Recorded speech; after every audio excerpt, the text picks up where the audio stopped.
Loginnya seperti biasa, masukkan NIP dan passwordnya. Ketika login, apabila pelamar tersebut lulus, akan tampil pesan bahwa dia lulus seleksi kompetensi bidang dan pilihan apakah dia ingin melanjutkan pengisian DRH atau ingin mengundurkan diri. Jadi kalau dia ingin mengisi DRH, maka dia tinggal klik saja tombol pengisian daftar riwayat hidup. Atau kalau dia ingin mengundurkan diri, dia akan mengunggah surat pengunduran dirinya yang akan masuk ke sistem SSCN. Di sini saya akan menjelaskan dari peserta yang ingin melanjutkan pengisian daftar riwayat hidup. Peserta diminta untuk mengunggah kembali pas fotonya karena ada kemungkinan pas foto sebelumnya itu ada yang background-nya merah, ada yang biru, ada yang fotonya kurang bagus gitu, tapi masih tetap diluluskan. Nah, di sini dia harus mengunggah pas foto berlatar belakang merah dengan pakaian formal. Coba. Oke, di sini ternyata contohnya latarnya putih ya, tapi kita anggap aja ini merah. Dan seharusnya nggak seperti ini sih posenya. Tapi kita anggap saja ini pas foto yang benarnya ya. Di sini ada biodata-biodata yang sudah diisikan saat mengisi pendaftaran kemarin. Tapi ada beberapa data yang masih bisa diubah seperti nama. Nah, di nama inilah yang akan digunakan untuk penetapan NIP nanti. Karena pada saat pendaftaran masih ada aja pelamar yang salah mengisikan nama, diminta nama sesuai ijazah tanpa gelar, malah yang diisi adalah gelarnya. Jadi semoga kali ini tidak ada lagi kesalahan-kesalahan seperti itu. Yang bisa diubah itu nama, gelar depan dan gelar belakang, tempat lahir ijazah, agama, status perkawinan, email, nomor telepon, dan nomor ponsel. Kemudian di sini juga peserta diminta untuk mengisikan alamatnya, seperti kecamatan. Jadi dia diminta mengisi provinsi dahulu, kabupaten kotanya apa, kecamatannya apa, lalu kelurahannya apa. Kalau misalnya ada data kelurahan yang tidak kita miliki di sistem ini, pelamar bisa mengisi dengan lainnya, lalu mengisi nama kecamatannya, nama kelurahannya apa. Kalau provinsi dan kabupaten kota sepertinya sudah lengkap ya di SSCN. Yang kita ragukan masih kecamatan nama kelurahan.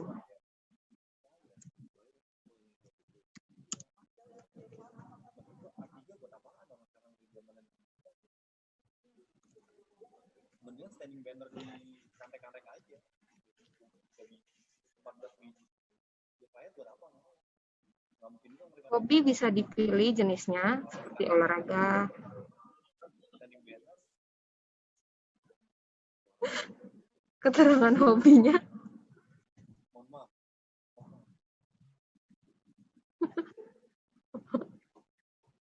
Oke. Kemudian tekan selanjutnya, yaitu menu pendidikan. Di sini langsung ada pendidikan yang sudah dia miliki waktu dia melamar SSCN. Jadi peserta ini bisa mengisi seperti tempat dia berkuliah,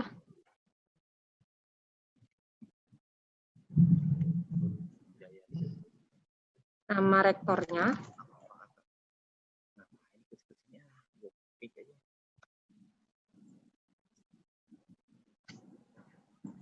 atau dia bisa menambahkan pendidikan dimulai dari SD sampai ke tingkat pendidikan satu tingkat di bawah yang dia gunakan untuk melamar. Misalnya dia melamar dengan S1, maka dia bisa menambahkan sampai ke diploma 4.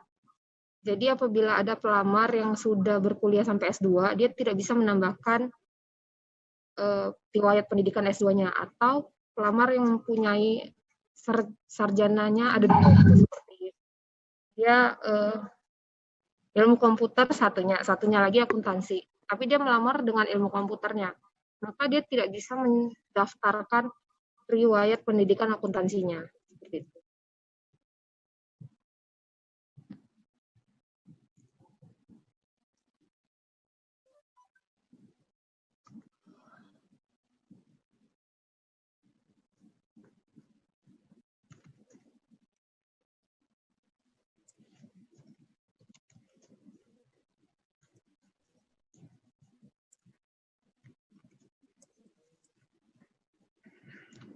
Ada juga riwayat kursus apabila peserta tersebut pernah mengikuti kursus. Di sini ada pilihan instansi apabila kursusnya itu diselenggarakan oleh instansi pemerintah. Tapi kalau misalnya kursusnya tidak diselenggarakan oleh instansi pemerintah, ini bisa dikosongkan saja atau tidak dipilih. Selanjutnya masuk ke menu pekerjaan. Di sini ada riwayat pekerjaan, riwayat penghargaan, dan riwayat prestasi. Ini juga ada pilihan instansi pemerintah bila dia pernah bekerja di instansi pemerintahan. Tapi kalau misalnya dia bekerja di perusahaan swasta, tidak perlu diisi instansi pemerintahnya. Tinggal diisi aja nama instansi atau perusahaannya. Ada riwayat penghargaan dan juga riwayat prestasi. Selanjutnya masuk ke menu keluarga. Di sini peserta bisa menambahkan keluarganya. Apabila keluarganya itu adalah pegawai negeri sipil atau pensiunan pegawai negeri sipil, bisa dimasukkan NIP-nya dan namanya, kemudian tekan cari PNS.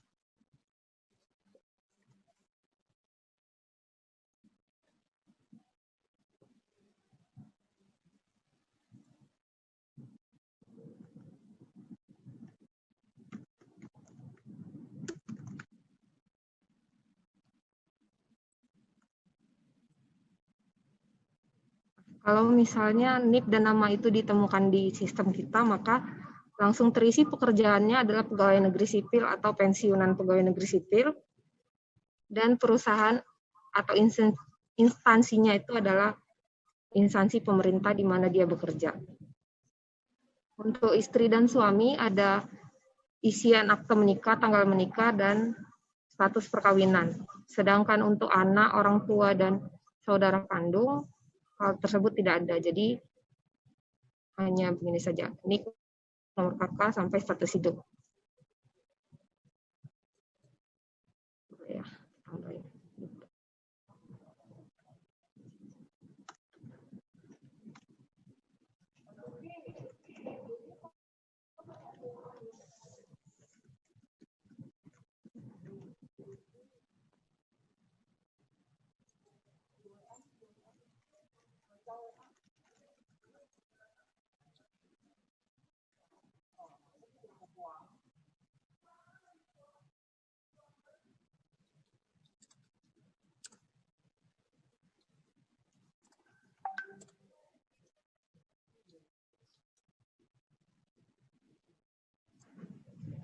Kemudian masuk ke riwayat organisasi. Tampilannya seperti ini, nama organisasi, jenis organisasinya apa, jabatan si CPNS saat berada di organisasi tersebut, dan lain-lain. Lalu ada keterangan lain-lain seperti nomor SKCK, ini wajib diisi ya, karena ini adalah salah satu syarat untuk pemberkasan CPNS nantinya.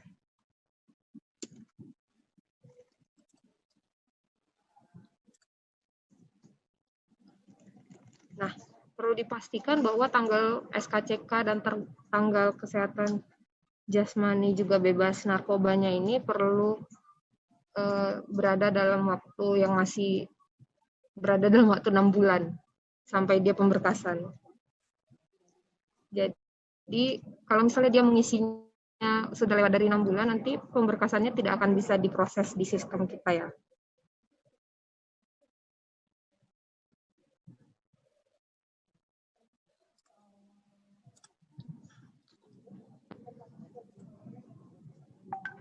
Setelah dia mengisi semua data-datanya, peserta diminta untuk mencetak daftar riwayat perorangan dan riwayatnya. Lalu memeriksa kembali data-datanya. Apabila ada data-data yang salah ketik atau dia lupa mengisikannya, dia bisa kembali ke menu sebelumnya dengan mengklik tombol organisasi, pendidikan, atau lain-lain. Tapi kalau misalnya dia sudah merasa bahwa isiannya sudah benar, dia tinggal mencetak daftar riwayatnya, perorangan dan riwayat, kemudian ditandatangani dan dibubuhi materai. Kemudian setelah itu kedua dokumen ini digabungkan sehingga menjadi satu dokumen PDF ketika di-scan. Nah, Dokumen PDF itulah yang akan diupload di halaman ini, unggah dokumen. Nah, ini ada 8 berkas yang perlu diupload. Salah satunya adalah berkas pengalaman kerja yang sebenarnya masih opsional ya. Jadi, bukti pengalaman kerja ini bisa tidak diisi, bisa juga diisi. Tapi, berkas lainnya, 7 berkas lainnya itu wajib diisi. Karena kalau misalnya dia tidak mengupload salah satu dari 7 berkas itu, maka tombol akhir prosesnya tidak akan bisa diklik. Jadi dia harus mengupload satu persatu dari ketujuh berkas yang wajib diisi itu. Ijazah yaitu ijazah pendidikan asli ya, bukan legalisir. Transkripnya juga adalah transkrip nilai yang asli.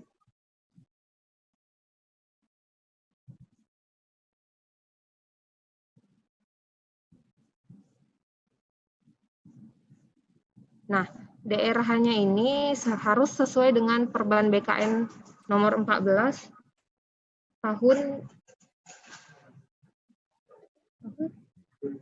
tahun 2019.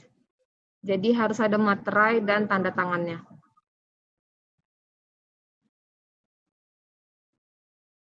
Oh ya, sebelumnya saya lupa menjelaskan bahwa di sini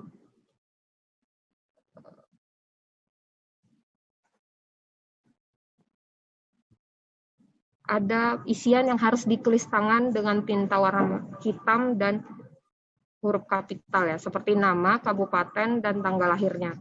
Kabupaten tempat lahirnya dan tanggal lahirnya. Itu harus ditulis tangan.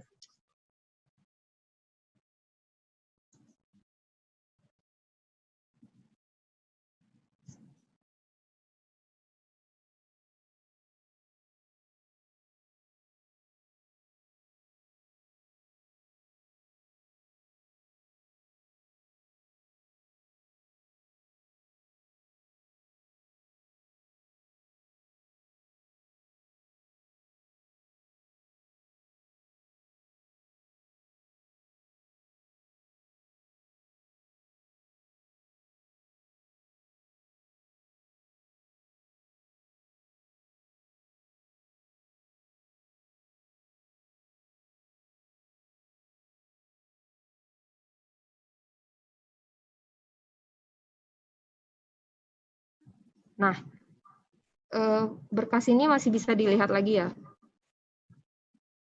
Nah, seperti ini. Misalnya dia SKCK tapi menguploadnya surat sehat.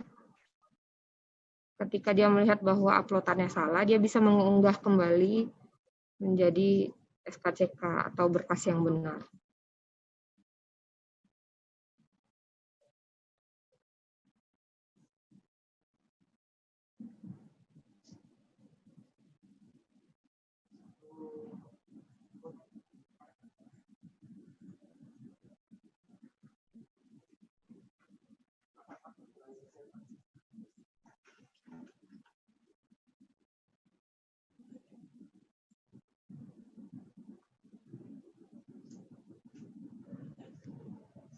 Misalnya dia tidak punya bukti pengalaman kerja, jadi kita tidak unggah bukti pengalaman kerjanya.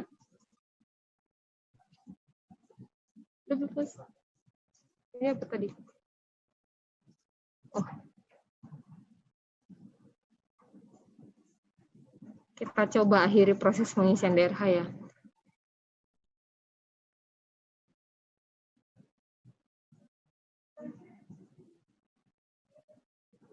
Bisa. Nah, setelah dikirim DRH-nya, dia tidak bisa lagi mengubah berkasnya atau datanya. Jadi kalau misalnya ada kesalahan, maka itu kita berikan wewenang kepada instansi untuk mengupload berkas yang benar di doku digital begitu. Dia hanya bisa melihat tanpa bisa mengunggah kembali berkasnya. Ya, demikian penjelasan dari sisi peserta. Saya kembalikan kepada Bapak Moderator.